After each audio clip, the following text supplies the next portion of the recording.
తిరుపతి తొక్కిసలాట ఘటనపై CM Chandrababu deputy CM Pawan Kalyan fire అయ్యారు.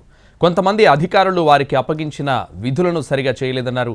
బాధ్యతగా వ్యవహరించని అధికారులపై చర్యలు తీసుకున్నారు సీఎం. ఈవో, అడిషనల్ ఈవో తీరుపై ఫైర్ అయ్యారు డిప్యూటీ సీఎం పవన్ కళ్యాణ్. వారు చేసిన తప్పులకు ప్రభుత్వం నిందలు మోస్తోందన్నారు. అక్కడ ఉండే ఆఫీసర్ ఎవరైతే ఉన్నారో డిఎస్పీ రమణ కుమార్ అయితే బాధ్యత లేకుండా పనిచేశారు. అదే మరిగా అరుణాథ్ రెడ్డి డైరెక్టర్ గోశాల, ఒకరు పోలీస్, ఒకరు అడ్మినిస్ట్రేషన్ పెడితే ఇద్దరు జరిగే అది జరగకుండా కాపాడవలసిన బాధ్యత వీళ్ళపైన ఉంది. జవాబుదారితనంతో ఉండాలి, పనిచేయాలి. ఇద్దరు పనిచేయలేదు, ఇద్దరిని సస్పెండ్ చేస్తున్నాం. ఎవరైతే ఆఫీసర్స్గా ఉండి ఎస్పీ సుబ్బరాయుడు గారు కానీ, జేఈఓ గౌతమి కానీ, సివిఎస్ఓ శ్రీధర్ ఇద్దరిని తక్షణమే ట్రాన్స్ఫర్ చేస్తున్నాం.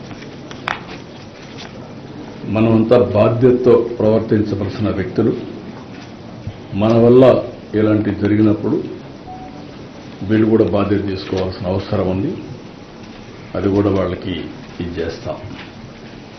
ఇది అయిన తర్వాత ఒక జ్యుడిషియల్ ఎంక్వైరీ కూడా వేస్తున్నాం. ఆంధ్రప్రదేశ్ ప్రభుత్వం అపాయింట్ చేసిన బోర్డు ఇది.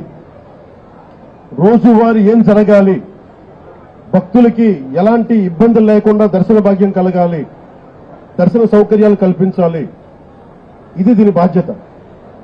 ఈ బాధ్యతలో వెంకయ్య చౌదరి గారు కానీ, శ్యామలరావు గారు కానీ మీరు విఫలమయ్యారు.